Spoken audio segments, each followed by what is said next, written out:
Alrighty, Falcon. So keeping in mind with what we did last class, right? Where we moved things from one side to the other, what we are adding in now is called number of solutions. So all the ones that we did, right, look something like this. We had a letter and then it equaled a number. So what that means here, right, is that all of them would equal a number. So if we look at one like this, thinking about what we did last class, right, we could move this 5x over here by subtracting it.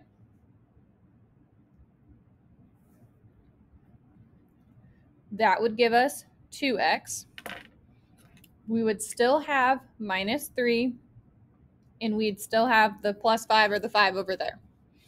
Then we could say, okay, add 3 to both sides. That would give us 8 here and our 2x here. Divide both sides by 2. And x equals 4. So we have x equals some number.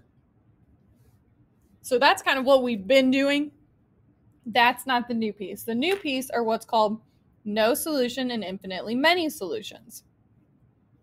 So this is like getting x equals x or a number equals a number or anything like that. So if we follow the same thing that we just did on the last one, right? We want to move our 7x over to here. So I subtract 7x here. I subtract 7x here. That's now gone. I have a positive 5 here. I have the minus 3. I have 7x's, and I subtract 7x's, so 7 minus 7, well, that's nothing. So does negative 3 equal 5? No. So see how a number does not equal the other number. Or you almost could end up with like 0 equals x sort of situation. It's really awkward how it happens. Okay? So that would be no solution.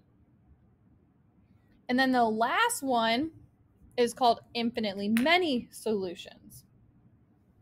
So that would be like saying the same thing. I'm going to move. I'm so sorry. I need that to be a 7.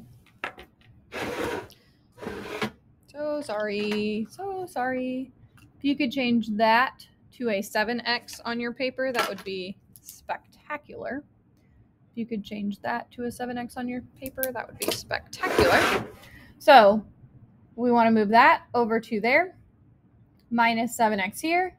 Minus 7x here. That goes away. I have negative 3 equals, I have negative 3. And then same thing in the last one, 7x minus 7x. Well, that gives us 0 x's. So in this case, does negative 3 equal negative 3? Yes, it does. So that is called infinitely many solutions. And we're going to talk next week about like what all of that sort of means more so.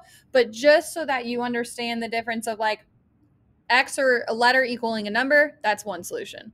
A number does not equal a different number, or a number equals a different number, is no solution. And then finally, the number does equal itself. That would be your infinitely many. Okay?